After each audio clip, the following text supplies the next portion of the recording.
ഇതെന്താണെന്ന് മനസ്സിലായോ? ഞങ്ങൾ ചാലിയത്ത് പോയപ്പോൾ കടൽ തീരത്ത് തള്ളി നിൽക്കുന്ന പാറക്കൂട്ടത്തിൽ കയറുമ്പോഴാണ് താഴെ എന്തോ ഒന്ന് പായൽ പോലെ കെട്ടിക്കിടക്കുന്നത് കണ്ടത്. സൂക്ഷിച്ച് നോക്കിയപ്പോഴാണ് മനസ്സിലായത് അത് കല്ലുമ്മക്കായയുടെ കുഞ്ഞു കുഞ്ഞു മക്കളാണെന്ന്.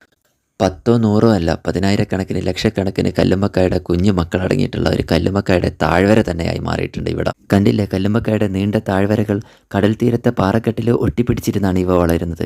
ഞാനൊന്നിനെ കയ്യിലെടുക്കാനായിട്ട് നോക്കിയപ്പോഴാണ് ഒരു കാര്യം മനസ്സിലായത്. ഉദ്ദേശിച്ച പോലെ ഒന്നുമല്ല, ഇവന്മാർ കല്ലിൽ ഒട്ടിപ്പിടിച്ച് അള്ളിപ്പിടിച്ച് അവിടെ ഇരിപ്പാണ്. അത്ര പെട്ടെന്നൊന്നും ഇവന്മാരെ പറിച്ചെടുക്കാനായിട്ട് സാധിക്കില്ല.